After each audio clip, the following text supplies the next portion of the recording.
नमस्कार, मैं हूं श्वेता सिंह और आप देख रहे हैं आज तक। आज खबरदार हम बजट बाजार से अपने कर रहे हैं। हर साल जब आज तक आपके लिए बजट की पेशकश लेकर आता है तब कोई तस्वीर अलग होती है। इस बार हम सचमुच के एक मॉल में पहुंचे हैं, यानी जीआईपी, नोएडा के जीआईपी मॉल में पहुंचे हैं और यहां पर हम आपको बजट की पूरी तस्वीर दिखाने की कोशिश कर रहे हैं। दरअसल जब आप एक बाजार के भीतर आकर उन खबरों का विश्लेषण करते हैं तो वो तस्वीर अलग हो जाती है। आज सुबह से जो आज तक की पेशकश रही है, चाहे हम जो उपभोक्ता है उनकी बात करें या फिर जो स्टार्टअप्स हैं उनकी बात करें, सीधे जमीन से सबकी मुश्किलें, उम्मीदें और क्या उनका समाधान हुआ है, इन सारी चीजों को हमने आपके सामने रखा है। और हमारे इस बजट बाजार के जरिए एक एक पहलू आपके सामने है। लेकिन खबरदार में हम सबसे पहले आपको खबरदार के लेंस के जरिए पूरा बजट समझाते हैं, क्योंकि जो बजट की पूरी पिक्चर है वो आपको खबरदार के लेंस के जरिए ही समझनी चाहिए। मसलन ये कि इसमें अगर स्वास्थ्य को लेकर कोई आवंटन किया गया है तो उसके फायदे जमीन पर कितने नजर आए, क्षेत्र को कहा गया है। जैसे देखिए कि पुरानी कहावत है, जान है तो जहान है, लेकिन मोदी सरकार ने अपने सबसे मुश्किल बजट के लिए इसी कहावत को अपना मूल मंत्र बना लिया है। आज जो बजट पेश हुआ है उसे एक वाक्य में बयान करें तो वो ये होगा कि जान भी और जहान भी। इस बजट में आत्मनिर्भर भारत के साथ साथ स्वस्थ भारत के सूत्र हैं, भविष्य बनाने वाले इंफ्रास्ट्रक्चर निर्माण पर जोर है, अपने संसाधनों को बेचकर अपनी अर्थव्यवस्था को बचाओ वाला फॉर्मूला है। जब किसी परिवार पर आर्थिक संकट आता है, मुश्किलें आती हैं, तो वो उनसे तेजी से बाहर निकलने के लिए अपने संसाधन का इस्तेमाल करते हैं, अपने संसाधन और संपत्ति का एक हिस्सा भी बेचते हैं, जिससे संकट दूर हो जाता है, भविष्य में संपत्ति बढ़े। भारतीय जनमानस की यह सोच आपको इस बजट में नजर आ रही है। आज निर्मला सीतारमण ने 1 घंटा 48 मिनट का यह भाषण दिया है। इस भाषण में अर्थव्यवस्था में नई जान डालने और वी शेप रिकवरी यानी वी आकृति वाली तेज आर्थिक सुधार की बात है। इसका सीधा सा यह मतलब है कि जितनी तेजी से हम गिरे उतनी ही तेजी से हम रिकवर भी किए, उतनी ही तेजी से उभरे। उनके भाषण का शाब्दिक विश्लेषण करने से पता चलता है कि उन्होंने अपने भाषण में सबसे ज्यादा बार टैक्स शब्द का इस्तेमाल किया। टैक्स शब्द का इस्तेमाल उन्होंने 48 बार किया। सरकार कमाई बढ़ाने पर जोर लगा रही है, टैक्स शब्द इसी का संकेत है। इसके अलावा इंफ्रास्ट्रक्चर शब्द का इस्तेमाल 29 बार कुल आज हुआ है। परिवहन 28 बार, स्वास्थ्य 25 बार, राजकोषीय घाटा 10 बार, कृषि 12 बार, किसान 11 बार, निवेश 13 बार और मेट्रो 10 बार। इस बजट से कॉर्पोरेट जगत खुश है, शेयर बाजार मजे में है, लेकिन कोरोना संकट में नौकरियां चले जाने और सैलरी कटौती से जो मध्यम वर्ग काफी परेशान था, बजट से काफी उम्मीदें उसने लगाई हुई थी, उनका क्या हुआ वो हम आज विश्लेषण के जरिए आपको बताएंगे। इस बजट में आपके लिए, हमारे लिए क्या समझने के लिए है, ये जानना होगा। लेकिन बजट को अब समझाने के लिए हम आपके सामने अब वो हाइलाइट्स बताते हैं। हम हाइलाइट्स दिखाते हैं आपको कि बजट को हम किस हिसाब से समझे, उसका किस तरीके से विश्लेषण करें, उसके जो मुख्य पॉइंट्स हैं वो क्या हैं। इस बजट का बड़ा फोकस है जान भी और जहान भी, यानी स्वास्थ्य और आपके आसपास की सारी व्यवस्थाओं पर ज्यादा ध्यान दिया गया है। 94,452 करोड़ रुपए से सीधे 2,23,000 करोड़ रुपए कर दिया है। 64,180 करोड़ रुपए के बजट के साथ प्रधानमंत्री आत्मनिर्भर स्वस्थ भारत योजना शुरू होगी। यह बजट नई बीमारियों के इलाज के लिए भी होगा।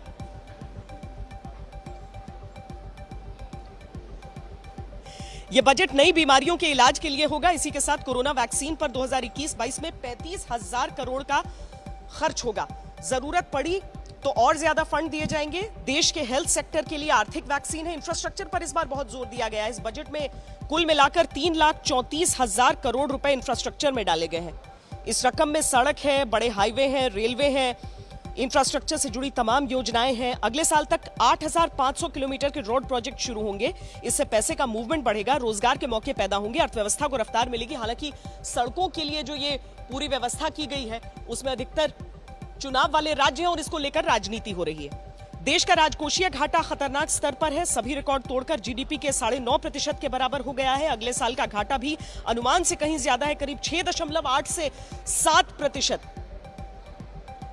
इसके होने की आशंका है। सरकार इस साल करीब 12 लाख करोड़ रुपए का कर्ज लेगी। बजट पर संसाधनों का दबाव है। इसी का नतीजा है निजीकरण, यानी अब तक की सबसे बड़ी सरकारी सेल, बैंकों से लेकर बंदरगाह तक, बिजली लाइनों से लेकर हाईवे तक तमाम जगहों पर हिस्सेदारी बेचने की तैयारी है। सरकार इस डिसइन्वेस्टमेंट से 1,75,000 करोड़ रुपए हासिल करना चाहती है, जो कि एक मुश्किल टारगेट है। पिछले साल 2 लाख करोड़ का टारगेट था, लेकिन 28,000 करोड़ के आसपास की रकम आई। इनकम टैक्स को लेकर बजट में कोई बड़ा बदलाव नहीं हुआ। टैक्स के संदर्भ में बजट में सिर्फ एक बड़ी घोषणा हुई, और वो ये कि जो 75 साल से ज्यादा उम्र के लोग हैं, उनका जो टैक्स है वो पहले ही कट कर आएगा, यानी कि उन्हें रिटर्न फाइल करने की आवश्यकता नहीं होगी, लेकिन तब जब सिर्फ उनको पेंशन से ही उनकी आय होगी और कोई स्रोत से नहीं। सरकार ने पेट्रोल पर 2.5 रुपए, डीजल पर 4 रुपए कृषि सेस का प्रस्ताव रखा है। हालांकि वित्त मंत्री ने भरोसा दिलाया है कि इसका बोझ आम आदमी पर नहीं पड़ेगा। ये आने वाले दिनों में देखना होगा कैसे होता है। बजट में खर्च किए लिए 34,83,000 करोड़ रुपए रखे गए हैं, लेकिन इस बजट में कमाई का कोई बड़ा रोड मैप नहीं दिखता। इस बार लोन पर ज्यादा फोकस है। सरकार की कमाई का 36% हिस्सा लोन से पूरा होगा। ऑटो सेक्टर के लिए बड़ा फैसला यह है कि पुराने वाहनों को खत्म करने के लिए नई वाहन स्क्रैपिंग पॉलिसी आएगी। पर्सनल वाहन के लिए 20 साल और कमर्शियल वाहन के लिए 15 साल की सीमा रखी गई है। इस बजट के और भी कई पहलुओं का विश्लेषण हम करने वाले हैं, लेकिन आगे बढ़ने से पहले हम देख लेते हैं कि प्रधानमंत्री नरेंद्र मोदी ने क्या कहा है।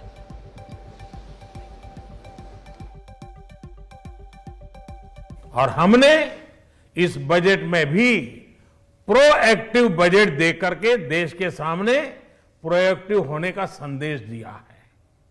यह बजट उन सेक्टर्स पर विशेष रूप से केंद्रित है जिनसे वेल्थ और वेलनेस दोनों ही तेज गति से बढ़ेंगे, जान भी जहान भी।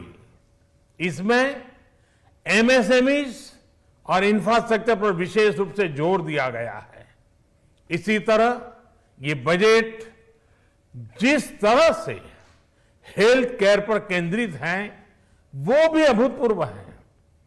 ये बजट देश के हर क्षेत्र में विकास यानी ऑल राउंड डेवलपमेंट की बात करता रहता है। खास तौर पर मुझे खुशी है कि इस बजट में दक्षिण के हमारे राज्य, पूर्वोत्तर के हमारे राज्य और उत्तर में लेह लद्दाख जैसे क्षेत्रों में विकास पर विशेष ध्यान दिया है। ये बजट भारत के कोस्टल स्टेट्स जैसे तमिलनाडु, केरल, पश्चिम बंगाल, इनको एक बिजनेस पावर हाउस बनाने की दिशा में एक बड़ा कदम उठाया।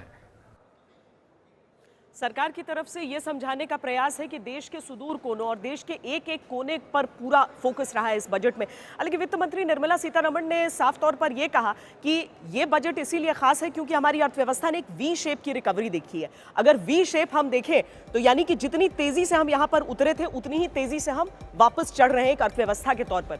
दूसरा इसका उदाहरण इस हिसाब से समझिए कि वी का जो शेप होता है वो विक्ट्री के लिए यानी जीत के लिए इस्तेमाल किया जाता है, और जो सरकार है वो कोशिश यही कर रही है कि सिर्फ वी शेप की रिकवरी नहीं बल्कि वी शेप यानी विक्ट्री का शेप।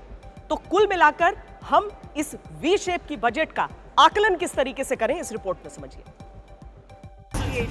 आज जब वित्त मंत्री निर्मला सीतारमण संसद में बजट पेश कर रही थी तब उनके दिमाग में एक कोने में ये भी चल रहा था कि टीम इंडिया ने ऑस्ट्रेलिया में किस तरह 36 रन पर ऑल आउट होने के बाद सीरीज में जबरदस्त रिकवरी की थी और अंत में सीरीज जीत ली थी। ये प्रदर्शन किसी चमत्कार से कम नहीं था और ऐसा ही चमत्कार वित्त मंत्री निर्मला सीतारमण इकोनॉमी की पिच पर करना चाहती। It has reminded us of all the qualities that we as a people, particularly our youth, epitomize of having abundant promise and the unsuppressed thirst to perform and to succeed.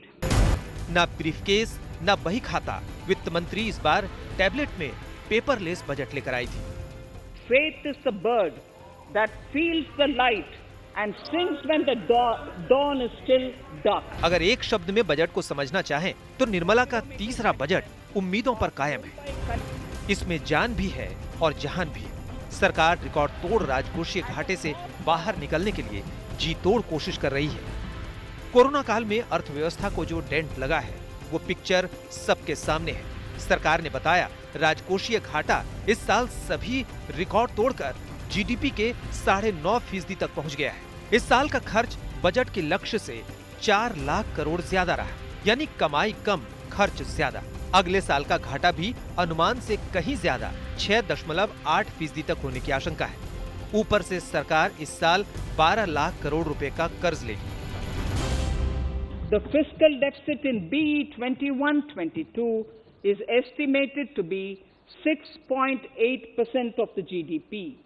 The gross borrowing from the market for the next year would be around 12 lakh crores. सरकार के खजाने पर भारी दबाव है और इससे निपटने के लिए कुछ सख्त और अलग कदम उठाने की जरूरत है। सरकार का पूरा रिकवरी प्लान इसी सोच पर टिका हुआ है।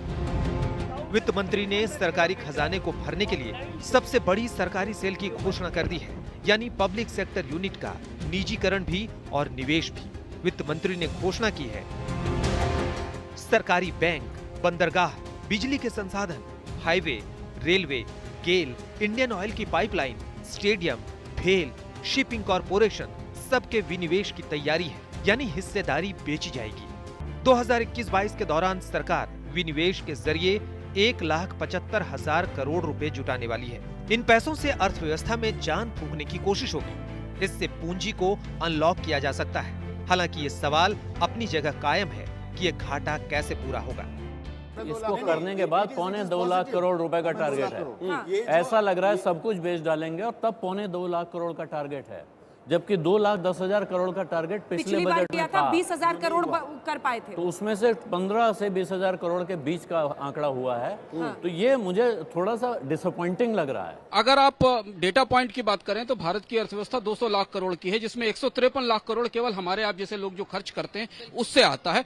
और चूंकि कल इकोनॉमिक सर्वे में कहा गया था कि शताब्दी की सबसे बड़ी मंदी है, तो इस शताब्दी की सबसे बड़ी मंदी में इन कंज्यूमर्स को कुछ मिलना चाहिए था, क्योंकि यही भारतीय अर्थव्यवस्था की जड़ है और वो टरबाइन है, और वो नहीं दे पाई वित्त मंत्री। ये इस बजट से दिखता है और और इसलिए उन्हें इतने बड़े पैमाने पर डिसइन्वेस्टमेंट की कोशिश करनी पड़ी। अगर आप बजट के आंकड़े जितने मैं सुबह से देख रहा हूं, वो इस सब बताते हैं कि सरकार के पास फंड्स नहीं है और इसलिए सरकार को बड़े पैमाने पर डिसइन्वेस्टमेंट करके पैसे जुटाने पड़ेंगे, तब वो कर पाएंगे। सरकार ने इस बार सीधे सीधे लोगों पर टैक्स का अतिरिक्त बोझ नहीं डाला है। इनकम टैक्स स्लैब में कोई परिवर्तन नहीं किया गया।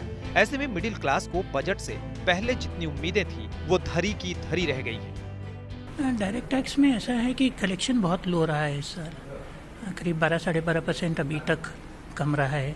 अब बजट ऐसे भी डेफिसिट में है, तो बहुत ज़्यादा स्कोप नहीं है। हमने एज ए चेंबर जरूर रेकमेंड किया है कि लोअर लिमिट को 5 लाख से 10 लाख कर देना चाहिए, क्योंकि उससे क्या है, जैसे पैसे आएंगे हाथों में लोगों के तो डिमांड बढ़ेगी, और डिमांड बढ़ेगी तो मैन्युफैक्चरिंग बढ़ेगा और एक मल्टीपल फैक्टर हो जाता है। बट बहुत ज़्यादा मतलब प्ले नहीं है गवर्नमेंट के पास। वित्त मंत्री ने अपने बही खाते में 6 स्तंभों पर जान फूंकने की कोशिश की है। इसमें स्वास्थ्य सेवा के लिए 2.24 लाख करोड़ रुपए, रेलवे के लिए 1.10 लाख करोड़ रुपए, रोड सेक्टर के लिए 1.18 लाख करोड़ रुपए, जल जीवन मिशन के लिए 2.87 लाख करोड़ रुपए रखे गए हैं। सरकार स्वास्थ्य सेवा, इंफ्रास्ट्रक्चर, रेलवे और हर घर तक पानी की सप्लाई के मिशन में पूंजी लगाकर एक तीर से 2 लक्ष्य साध रही है। इसमें विकास के साथ साथ बाजार में पैसे का फ्लो बढ़ेगा। बजट में आत्मनिर्भरता का विजन भी है और हर नागरिक, हर वर्ग का समावेश भी है। The government is committed to making वित्त मंत्री के बजट में आत्मनिर्भर भारत को और रफ्तार देने की उम्मीद है। स्टार्टअप और ईज ऑफ डूइंग बिजनेस को आसान किया गया है। इसके तहत छोटी कंपनियों की परिभाषा में बदलाव होगा। 182 दिन की जगह 120 दिन में कंपनी शुरू हो सकेगी। 2 करोड़ के टर्नओवर वाली कंपनी को छोटी कंपनी माना जाएगा। ऐसे में कंपनियों को नई रियायतों का तोहफा मिलेगा। मकसद ये है कि इससे बेरोजगारी भी घटेगी और अर्थव्यवस्था में जान आएगी। एक तरफ वैक्सीन जो है वो हम लोगों की स्वास्थ्य व्यवस्था के लिए संजीवनी है और देश को संजीवनी दे रहा है, उसी प्रकार से आज बजट के द्वारा हम लोग अर्थव्यवस्था को संजीवनी दे रहे हैं। ये एक बहुत बड़ा बूस्टर रॉकेट है जिसके द्वारा अर्थव्यवस्था बड़ी तेजी से आगे बढ़ने वाली है। within the specified time. कुल मिलाकर वित्त मंत्री के 1 घंटे 48 मिनट लंबे बजट भाषण को अगर 3 लाइनों में समेटें तो अर्थव्यवस्था को बचाने के लिए संसाधनों को बेचने वाली नीति अपनानी होगी। आम आदमी को डीजल और पेट्रोल के दाम कम होने और टैक्स कम होने का ख्याल फिलहाल दिमाग से निकालना होगा और स्वास्थ्य, सड़क, इंफ्रास्ट्रक्चर और रेलवे में पैसा लगने से अर्थव्यवस्था को बूस्टर मिलेगा। IMF पहले ही दावा कर चुका है कि भारत बहुत तेजी से रिकवरी करके सबसे तेजी से बढ़ने वाली अर्थव्यवस्था बन सकता है। बजट से एक दिन पहले GST का रिकॉर्ड कलेक्शन भी ये बताता है कि अर्थव्यवस्था सुधार की तरफ धीरे धीरे ही सही लेकिन लगातार बढ़ रही है। हालांकि महंगाई घटने की संभावना अभी कम है। आज तक ब्यूरो। बजट के भारी भरकम शब्दों के बीच जिन चीजों पर एक आम आदमी की रुचि होती है, जिन चीजों में रुचि होती है उनकी, उसमें सबसे पहले तो ये होता है कि टैक्स को लेकर क्या निर्णय लिया गया है, क्या घोषणाएं की जा रही हैं। दूसरा ये होता है कि क्या सस्ता हो रहा है, क्या महंगा हो रहा है, और तीसरा होता है पेट्रोल और डीजल के दाम। तो टैक्स को लेकर तो कोई छेड़छाड़ नहीं की गई, जो स्लैब थे, जो रेट थे, वो सब इस बार भी बने हुए हैं। लेकिन सस्ता महंगा क्या फर्क हो रहा है उसे लेकर? जब जब गाड़ियां तेल मांगती हैं और आम इंसान पेट्रोल पंप पहुंचता है तो तेल की कीमत परेशान करती है। दिल्ली में पेट्रोल के दाम 86 रुपए 30 पैसे प्रति लीटर और डीजल की कीमतें 76 रुपए 48 पैसे प्रति लीटर हैं। राजस्थान के श्री गंगानगर में पेट्रोल की कीमत 101 रुपए प्रति लीटर तक पहुंच गई। आम आदमी पर तेल की कीमतों के इस जबरदस्त दबाव के बीच वित्त मंत्री ने बजट में पेट्रोल डीजल पर कृषि सेस लगाने का ऐलान किया। डीजल पर 4 रुपए और पेट्रोल पर 2.5 रुपए का सेस लगाया गया है। लेकिन राहत की बात यह है कि इस बढ़े सेस का ग्राहकों पर असर नहीं दिखेगा, बल्कि तेल कंपनियों को इसका बोझ उठाना पड़ेगा।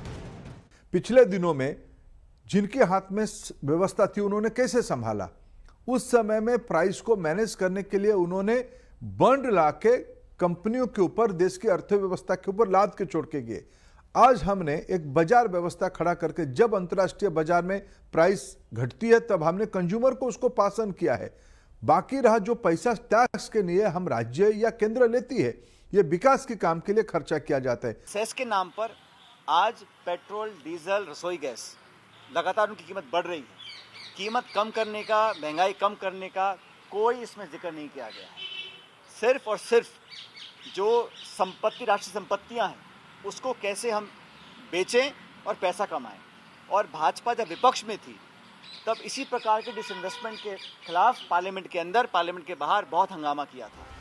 भले ही टैक्स के झोल में सरकार ने सेस और एक्साइज की अदला बदली करके आम आदमी को इसके सीधे असर से बचाने का दावा किया है, लेकिन सच्चाई यही है कि पेट्रोल डीजल देश में कहीं 100 के पार है तो बाकी जगह अब तक के उच्चतम स्तर पर है। इसकी इकलौती वजह टैक्स का चाबुक है। सरकार ने विदेश से आने वाले मोबाइल और उससे जुड़े उपकरणों पर इंपोर्ट ड्यूटी 2.5% तक बढ़ा दी है।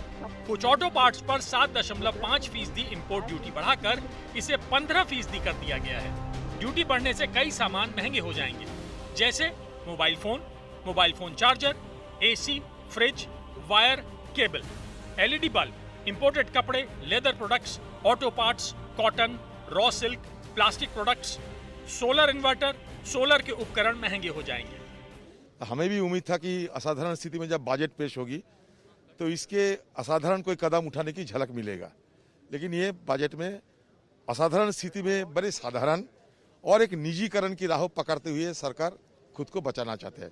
स्थिति असाधारण, बजट निजीकरण की राह पे चले। नौकरी पेशा और मध्यम वर्ग के लोगों के साथ बड़ा धोखा हुआ। एक फूटी कोड़ी की राहत नहीं मिली। जो भी इसमें प्रोविजंस दिए गए वो केवल चंद अमीरों की मदद करेंगे। वित्त मंत्री के आत्मनिर्भर टैबलेट से राहत की खेप भी डाउनलोड हुई है। सोने चांदी के आयात शुल्क में 5% की भारी कटौती की गई है। इसके साथ ही स्टील का सामान, लोहा, नायलॉन के कपड़े, तांबे का सामान और चमड़े से बना सामान भी ड्यूटी कम होने की वजह से सस्ता हुआ है। चावल दाल ना खाएगा, चावल दाल का भी दाम बढ़ रहा है, डीजल पर सोना चांदी सस्ता कर दिया। जिस चीज़ को सस्ता करना चाहिए था उसको महंगा कर रहे हैं, जिस चीज़ को महंगा करना चाहिए था उसको सस्ता कर रहे हैं। ठीक है, हम लोगों के लिए अच्छा है जब हम लोग को इनकम टैक्स नहीं देना पड़ेगा, तो इससे अच्छा और क्या हो सकता है। इस बार का बजट थोड़ा सा अच्छा लगा है क्योंकि इसमें जो वैक्सीन के लिए भी बोला गया है, जो 2 वैक्सीन होगा वो भी अभी एक हो जाएगा उसका करके। बजट देखिए आम जनता के लिए तो उतना अनुरूप अभी नहीं है, मिडिल क्लास फैमिली के लिए वैसा नहीं हो पा रहा है जैसा देश होना चाहिए था। सबको मिला जुला कर ही चलना चाहिए, वही हम लोग का देश का मूलभूत आवश्यकता है। प्रधानमंत्री ने वित्त मंत्री के इस बजट को 100 में 100 नंबर दिए हैं। पीएम ने इसे पारदर्शी बताया और आम लोगों के जीवन स्तर में सुधार होने वाला कहा। नियमों और प्रक्रियाओं को सरल बनाकर आम लोगों के जीवन में ईज ऑफ लिविंग को बढ़ाने पर इस बजट में जोर दिया गया है। ये बजट इंडिविजुअल्स, इन्वेस्टर्स, इंडस्ट्री और साथ ही इंफ्रास्ट्रक्चर सेक्टर में बहुत सकारात्मक बदलाव लाएगा। कोरोना काल में आम आदमी पर आर्थिक मार सबसे ज्यादा पड़ी है। इस बजट से तुरंत राहत की उम्मीद कुछ ज्यादा थी, लेकिन आर्थिक चुनौती की वजह से आम आदमी के खाते में कुछ खास नहीं आया। फिर भी ये बजट उम्मीद पर कायम है। सरकार का दावा है कि बजट का असर दिखेगा और अर्थव्यवस्था पटरी पर लौटेगी। आज तक ब्यूरो।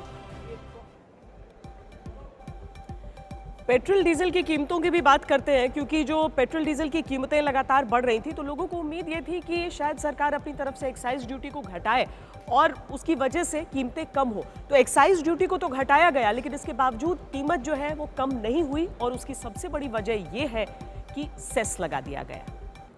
आपको जानकर हैरानी होगी कि 2019 की अगर हम बात करें तो पेट्रोल की कुल कीमत में टैक्स की हिस्सेदारी 47% थी। 2020 में यह बढ़कर 60% हो गई टैक्स की हिस्सेदारी। यानी दिल्ली में पेट्रोल की कीमत 86 रुपए 30 पैसे है तो इसमें तेल की बेसिक प्राइस सिर्फ 29 रुपए 96 पैसे है। यानी हम 56 रुपए 34 पैसे टैक्स में दे रहे हैं। करीब 37 पैसे अन्य खर्च माना जा रहा है। वहीं एक्साइज ड्यूटी 32 रुपए 98 पैसे है। डीलर कमीशन की बात करें तो यह 3 रुपए 67 पैसे है। वैट 19 रुपए 32 पैसे है। तो अगर ये टैक्स ना हो तो सोचिए कि पेट्रोल डीजल की कितनी कीमत हमें देनी होगी। लेकिन स्थिति ये नहीं हो सकती है, इसीलिए उस दिशा में हम सोचते भी नहीं है। लेकिन हम ये जरूर जान लेते हैं कि सरकार जो है उसकी जेब में पैसा आ कहां से रहा है, क्योंकि खर्च बढ़ रहा है और कोरोना जैसी आपदा के बाद वो खर्च और ज्यादा बढ़ा है। ये बहुत मुश्किल समय था जहां पर ये तय करना था। ये हम आपको बताएं। खबरदार आज बजट बाजार से आप देख रहे हैं, क्योंकि बजट जो पेश किया गया है उसका पूरा विश्लेषण हम आपके सामने पेश कर रहे हैं। ब्रेक से पहले हमने आपसे पूछा था कि क्या आपको मालूम है कि सरकार को पैसा कहां से मिलेगा। हम आपको बताते हैं, क्योंकि अपना खर्च अगर हम बढ़ा रहे हैं, अगर बहुत सारे ऐसे क्षेत्र आ गए हैं जिन्हें मदद की आवश्यकता है, तो उन सभी क्षेत्रों के लिए जो पैसा आएगा वो आएगा कहां से, क्योंकि टैक्स स्लैब में कोई परिवर्तन नहीं किया गया है। तो सरकार की जो आमदनी आ रही है वो कहां से आ रही है वो हम अब आपको विस्तार से समझाते हैं। क्योंकि सरकार जो ये पैसा खर्च करेगी उसमें 36% नए कर्जों से आएगा और जिसकी बहुत ज्यादा आलोचना विपक्ष कर भी रहा है। 13% कॉर्पोरेशन टैक्स से, 14% इनकम टैक्स से, 3% कस्टम्स से, 8% एक्साइज ड्यूटी से, 15% जीएसटी से, 6% नॉन टैक्स रेवेन्यू से और 5% अन्य स्रोत से। यानी कर्ज लेकर ही कमाई का बड़ा हिस्सा आने वाला है, जो 36% के करीब है। खर्च की बात करें तो केंद्र की योजनाओं पर 22% खर्च होगा, ब्याज देने पर 20%, डिफेंस पर 8%, सब्सिडी पर 9%, फाइनेंस कमीशन पर 10%, टैक्स और ड्यूटी के राज्यों के हिस्से पर 16%, पेंशन पर 5%, अन्य खर्चों पर 10%। ये इसका पूरा खाका है। खर्च के हिसाब में नोट करने वाली बात यह है कि कमाई का 20% हिस्सा पुराने लोन का ब्याज देने पर खर्च हो जाएगा और 16% राज्यों के हिस्सों में चला जाएगा। हमने सरकार के तमाम मंत्रियों से बजट को लेकर बातचीत की, उसके हाइलाइट्स भी हम आपको दिखाते हैं कि अलग अलग मंत्रियों का क्या कहना है इस बजट को लेकर, उसके प्रावधानों को लेकर।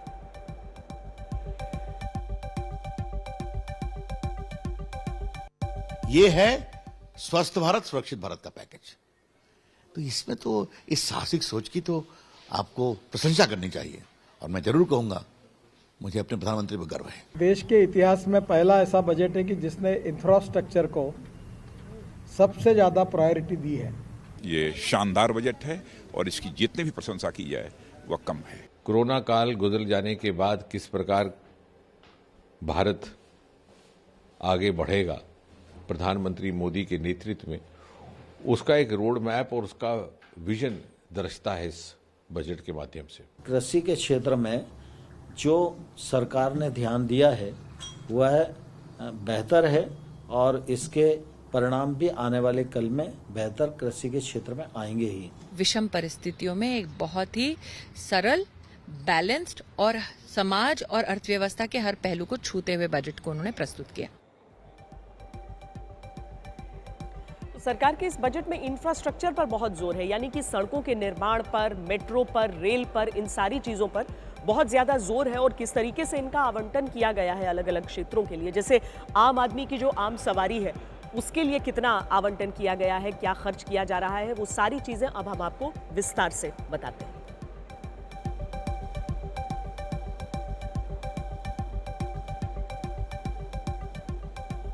रेलवे के लिए 1,10,000 करोड़ रुपए का बजट रखा गया है। पिछली बार यह करीब 38,000 करोड़ था।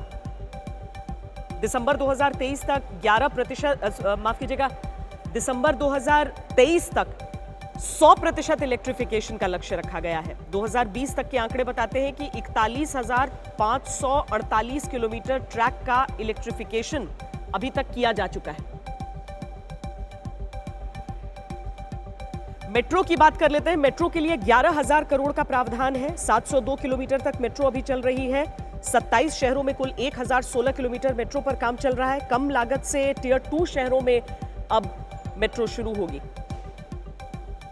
कोच्चि मेट्रो में 1,900 करोड़ की लागत से 11 किलोमीटर का हिस्सा बनाया जाएगा। चेन्नई में 63,000 करोड़ रुपए की लागत से 180 किलोमीटर लंबा मेट्रो रूट बनेगा।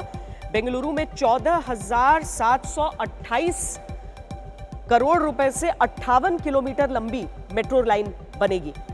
नागपुर में 5,976 करोड़ रुपए से,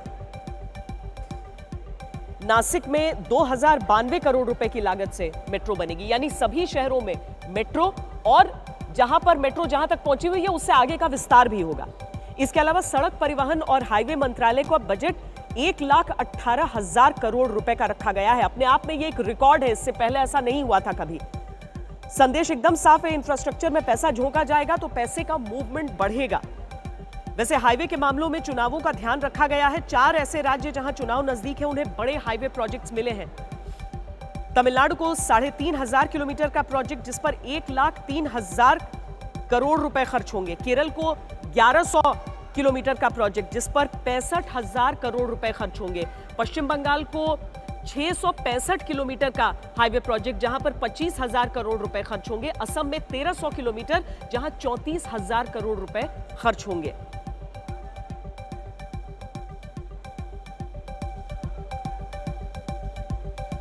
तो ये चुनावों पर खास नजर रही है, लेकिन इसके अलावा जो एक बहुत बड़ी समस्या सरकार के लिए है वो है किसान संगठनों का जो लगातार आंदोलन चल रहा है।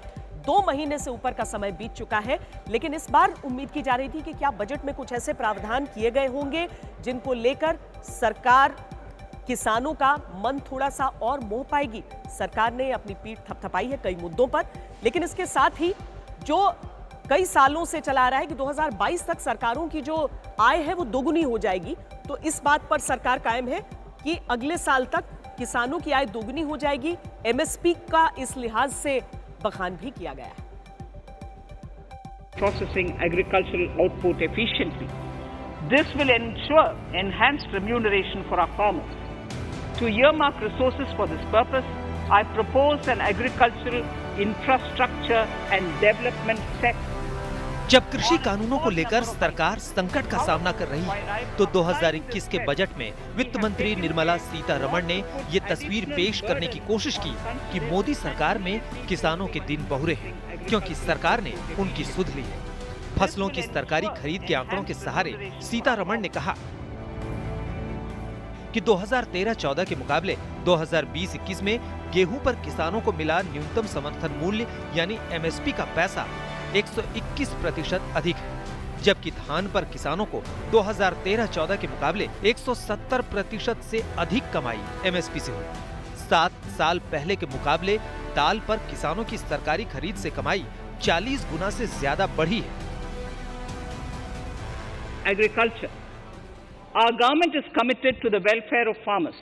The MSP regime has undergone a sea change to assure price that is at least 1.5 times the cost of production across all commodities.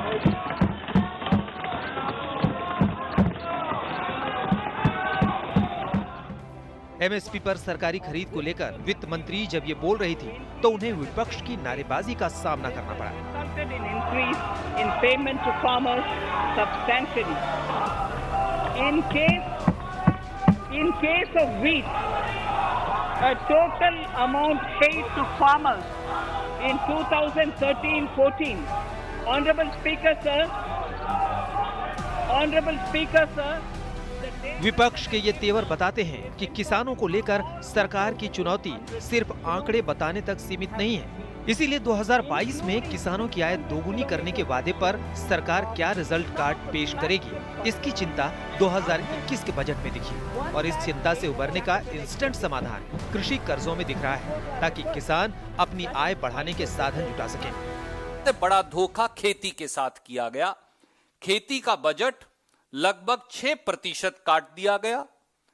Market intervention scheme को 2000 करोड़ से 1500 करोड़ कर दिया गया।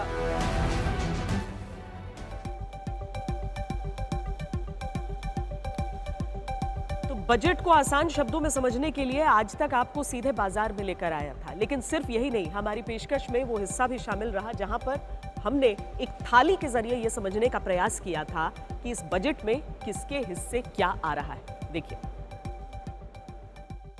राजस्थानी और गुजराती थाली के लिए हम यहाँ पर पहुंचे हैं जहां पर पधारो हमारे देश तो लिखा है, लेकिन गुजराती कड़ी देखिए, राजस्थानी कड़ी। अब वो जो बजट वाली थाली में जो पेश किया गया है, थोड़ी राजनीति का भी जिक्र अब हो जाना चाहिए, क्योंकि एक तरफ बजट के वो प्रावधान होते हैं, दूसरी तरफ थोड़ी सी राजनीति। तो आइए, यहाँ पर रंजना और चित्रा मेरे साथ पहले से मौजूद हैं और दोनों वेट कर रही हैं, दोनों ने खाना नहीं शुरू किया है। बहुत बेसब्री से आपका इंतजार था श्वेता। डिजिटल इंडिया को पुश देते हुए एक तो मेड इन इंडिया टैब से आज वित्त मंत्री ने वहां पूरा बजट पढ़ा।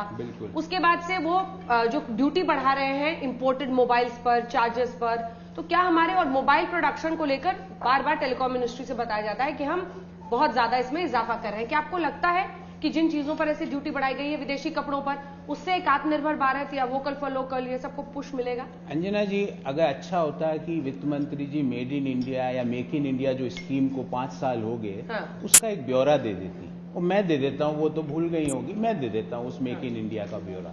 जब वो स्कीम चालू हुई थी तो मैन्युफैक्चरिंग का कॉन्ट्रीब्यूशन जीडीपी में 15.5% था, जो आज 13.5% हो गया। मतलब वो बब्बर शेर था ना, वो चीन की गलियों में घूम रहा है, शंघाई में मिलता है, आप लोग तो जाते हो, आपको मिल जाएगा। मैन्युफैक्चरिंग सेक्टर कब घटा? ये 17 से 13% 2016 में जीडीपी का जीडीपी में मैन्युफैक्चरिंग का कॉन्ट्रीब्यूशन 2020 में जाकर हुआ। मैं अभी बोल रहा हूँ, जब कृषि में इजाफा हुआ और वो गिरा। मेक इन इंडिया का जो मैं आपको मैन्युफैक्चरिंग की हकीकत बता कि 15.5% जो मेक इन इंडिया में कंट्रीब्यूशन था मैन्युफैक्चरिंग में, वो आज 13.5% हो गया। आपका तो सोमवार का व्रत नहीं है ना? ये मेक इन इंडिया स्कीम का क्या फायदा हुआ? आप टैब तो अच्छा हुआ, मुझे खुशी है, मुझे अच्छा लगा कि मेक इन इंडिया की टैब है, पर उस टैब के अंदर इंडिया के लिए कुछ नहीं था, ये प्रॉब्लम है। संबित पात्रा का बहुत देर से हम लोग इंतजार कर रहे थे, आपका स्वागत है। लगातार एक के बाद एक ऐसे बाउंसर छोड़ रहे हैं आपके लिए, जिसका जवाब आप दीजिए। मेक इन इंडिया पर गुजराती थाली रखी है हमने,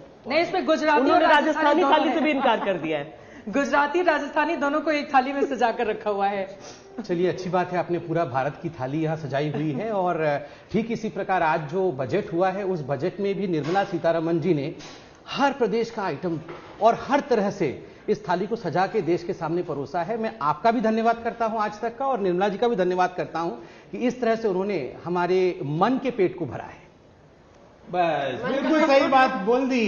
ये मन के पेट ही भर रहे हैं, वो रोजगार चाह रहे हैं, वो अपना पेट भरना चाह रहे हैं, ये मन के पेट भर रहे हैं। और इन्होंने कहा पूरे भारत की। संबित जी, अगर आप बजट को देखेंगे तो आप पाएंगे कि 4 राज्यों पे कुछ ज्यादा प्यार है, जहां पे वैक्सीन भी अब घोषणा हो जाएगी कि हम यहाँ वैक्सीन लगवा देंगे।